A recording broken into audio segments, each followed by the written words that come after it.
team kind of mentally at in the balance of, you're trying to put the brakes on a skid here, but I think a lot of guys feel pretty good or take good things about how that and just the third period. Yeah, we should embrace what happened the last 25 minutes, but we can't run away and hide from what happened the first 35, that's for sure. And I think it's a balancing act of staring the whole game in the face and understanding why we were in the situation we were in after the first, 35 minutes. And all of a sudden things started changing our way in the last 25. That being said, if you go back and watch the film, which I have the luxury of doing, the first 12 minutes, the two penalties obviously disrupted the flow. We had some great chances in those first 12 minutes. And I thought the game really got away from us when they made it 3-0. And we melted for 25 minutes. Just because of the nature of that goal? Yeah, you're going on a power play and you think, all right, we'll get back and maybe get one here and go in 2-1 and we're okay. And, you give up a shorthanded goal, and I really felt like we did not handle that situation well. Your specialty teams, your penalty killing was very strong at the beginning, but you seem to be giving up like a weird goal now and again on the PK. Is the PK playing well and just giving up weird goals, or is it not playing? No, we have gotten away from what we did throughout training camp and in the first 4 games. These last 2 games are a reflection of the things that we weren't doing, that we were doing that we're not doing now within our penalty kill, and we've got to get back to doing the things that we were doing in the first 4 games and in the preseason. We were strong with our decisions. We trusted each other. We were pressuring pucks at the appropriate time. There was a lot of good going on our penalty kill, and we've got away from that a little bit. Why does that happen? Because sometimes that happens in the course of a game. I think, the Washington game, I think, might have been a little bit of a mental approach. I thought maybe we were a little bit intimidated by our opponent.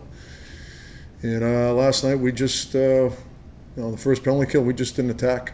We were sitting back and we looked like long stretches the way we did last year on our penalty kill. When the good started happening in the last 25 minutes or whatever you want to say, what role did Jesper Fast play in it? And I guess overall, from the boys? To me, his role started when we had to kill that penalty with about 8 minutes to go. And it was really the first penalty kill. We looked like we were aggressive and there was a little rhythm to our penalty kill. And he ended up blocking a shot and broke his stick. And I thought that we nutted up for the next minute. And we did a good job of not giving up a scoring chance. And I thought we really fed off that. And obviously he's a huge piece of the next goal. And I thought that might have been a turning point for us as a team. And we carried it over through the third period. Does that exemplify his leadership style? He doesn't seem like a very outspoken guy, but he's one of the alternate captains. How do you view him in terms of the way that other guys feed off of him, look to him? Yeah, this is a guy that is a model teammate. He's a guy you want to coach. Never takes a day off physically or mentally. His teammates have an incredible amount of respect for him. He's very incredibly likable. There's really there's not a lot not to like about this guy as a person and a player. You have him up with the top line today. Why? What are you looking to get out of him with those 2 guys? I think he complements them well right now. I think he gives them an honest effort. I think he's going to create a little bit of space for him. I think he's going to create a little bit of defensive honesty for him. And we'll see how it goes. That's the plan for tomorrow. Yep. What about with the D pairs? Are you going to keep rotating and just kind of trying to see what the right mix is? Yeah. We'll go with the same pairings for tomorrow, though. Do you think Chris got enough of a bump from his time on that line that you feel comfortable moving him? Yeah, there's a lot that goes into that. I think him playing the right side, he's never done it. I know he did a lot this summer. Worked on it a little bit. You're putting the lines together. There's a lot that goes into this. It's not about one guy. I'm hoping it got him on track. I've liked his game. He's frustrated because he had some chances last night. He's had some chances. The good news is he's had chances, right? They just haven't gone in. I'd be a lot more worried if he hadn't gotten chances. He had some chances against Washington. He had 2 or 3 great chances last night. So he had some great chances against Edmonton. So they're going to go in eventually. So you feel that the last couple of games, the Kreider, is surfacing. He's surfacing, yeah. And again, even before, I think I said this about his power play. I thought his power play game was great early. I thought there were flashes in 5-on-5 play.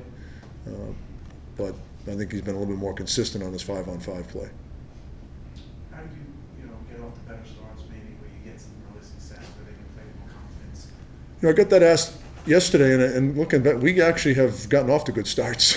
We're out shooting Washington 11-3. We got off to a good start. I know they get the early goal, but we were playing well. The only stretch we probably did play well against Washington. Ottawa game, we got off to a good start. I don't think it's too early to say that there's a trend with the starts. Like I said, the penalties certainly didn't help. One of them, you can certainly question whether, it's frustrating from a coaching standpoint because penalties are a problem. But I got to be fair to the player too. If I watch it and I don't think it's a penalty and it's not a penalty, I'm not going to do anything. I'm not going to get on a guy. I got to be fair to the player, right? Fast game, people make mistakes. Got to be fair to the player. I'm guessing you didn't like that penalty shot call? Didn't love that, and didn't love the interference on Brady last night either.